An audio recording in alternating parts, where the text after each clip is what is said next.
From the Iron Curtain to Titans of Finance and Fred Astaire, Wall Street Journal's book review team has put together their top 10 list of nonfiction books for 2012. We've got Robert Messenger, the books editor of Wall Street Journal, right here beside us. Hi. Hi, thanks for having me.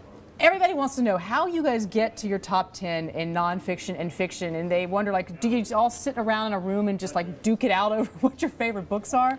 A lot of ways it is what we do. We go through what we've done in the last 12 months and we make up a list of books that we were overwhelmingly liked, and then we all kind of say, I read this one, I read that one, this is the best biography, but is it the best military history, the best business? We try to spread the genres around, and we look for books that are kind of unique in a genre that's popular, or a book that's doing something no other book has. It's a lot of horse trading, and so you just end up with a list that says these 10 books are books we're really proud of.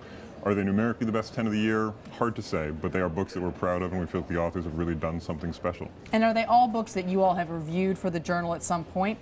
Absolutely. Each one is a book that the Journal chose to review, and then is a review that stood above all of the others. We review about 500 books a year, and these just stood out for one reason or another. Let's just walk through a couple of the highlights. Let's talk about the Iron Curtain, the crushing of Eastern Europe from 1945 to 1956. I mean, that's a very specific niche of a book. Why did you all like that one?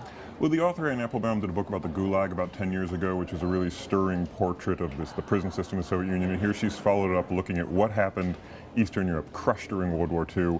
Suddenly, in the wake of that, comes an empire that really reestablishes another kind of totalitarian control. And there are people who opposed it and fought. There are people who set the thing in motion. But the ordinary person was just swept by another tide of history into another tragedy. And the book is harrowing, beautifully written, and tells you something that you know a little bit about, but here it is made plain and personal. A really, really magnificent book. Very good point. Something you may know a little bit more about, but that's going to take you on a sort of a narrative arc into that time period. Fred Astaire. So this is the opposite end of the spectrum. Why did you tell us about this book? This book was just charming from the get-go, like the man it's about. Fred Astaire came to fame with his sister, Adele, Deli as he called her. They stormed the stages of London, New York, but he was always in her shadow. She was the glamorous star. In 1932, she marries an English aristocrat.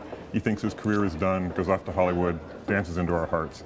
The story told in this book by Kathleen Riley is the story of the two of them, and all of these shows that rose and they did, and it's just a marvelous portrait of a sort of performing world in this great American genre, the musical, the Great American Songbook. Right. It's just such a charming book, a real winner. So people and events, obviously these are always staples of good nonfiction, Robert, but you all picked an interesting book about sincerity, this concept of sincerity. I'm fascinated by that. What is this book like?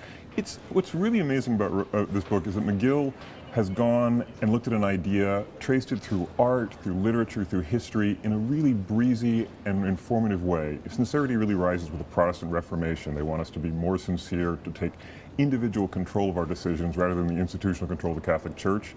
So you want to be sincere. You yourself have a relationship with God, society. And then it's kind of undone the Romantic era who prefer an authentic relationship. Yeah. Like this is the most natural, the most wonderful. And so McGill traces this idea, and then it comes to people with Freud in the 20th century through art. And he ultimately comes to the idea that our search for authenticity is really a desire for people to tell us the truth, but not too much truth, which is brutalism. It's a really, really wonderfully done book about an idea. A very eclectic list you have. You've given us a tease about 3 of them. We have our entire list we're going to show you guys right now, and if you want to read more about many of these books, you can always go on WSJ.com and see the full top 10 nonfiction list. Thanks so much.